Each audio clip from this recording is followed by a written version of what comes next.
अब students question number 5 देखते हैं।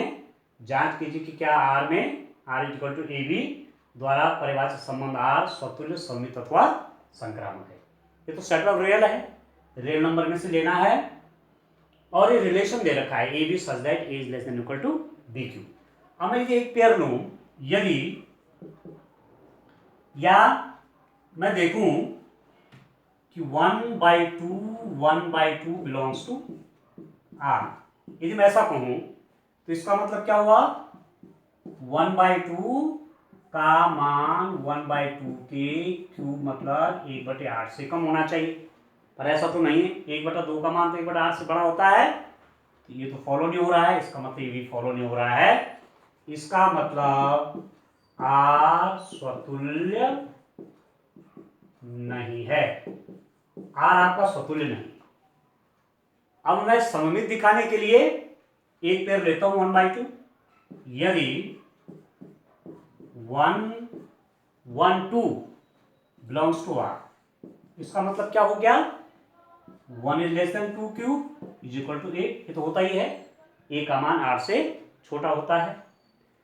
परंतु यदि मैं देखूं कि 2/1 बिलोंग्स टू आर के केस में, यदि मैं इसको उल्टा करके ऐसा लिख दूं तो मेरे को क्या होना चाहिए, 2 का क्यूब का मान 1 से 2 का मान a के क्यूब मतलब 1 से कम होना चाहिए। 2 का मान 1 का क्यूब कितना होगा आपका 1 हो गया ना, तो 2 का मान 1 से कम होना चाहिए, पर ऐसा तो नहीं होता। इसका मतलब ये भी नहीं है। 1/2 तो आर में है परंतु 2/1 आर में नहीं है। इसका मतलब आर सममित नहीं है, आर आपका सममित है। अब एक पेयर और लेता हूं संक्रामक दिखाने के लिए। यदि 3/2 belongs to R, 3/2 6/5 belongs to R, यदि दो पेयर मैंने ऐसे लिए तो इसका मतलब क्या हुआ, 3/2 बिलोंग्स टू आर का मतलब क्या हुआ, 3 लेस देन 3/2 का क्यूब, 3 3 9 27/8, तो क्या होगा 3 से बड़ा होगा, तथा 3/2 का मान 6/5 के क्यूब से कम होगा, ये तो 1.5 होगा। और 6 जगह 36 गुणा 6 216/125, इसका मान इससे ज्यादा होगा, मतलब ये छोटा है। जो लिखा गया है ठीक लिखा गया है, परंतु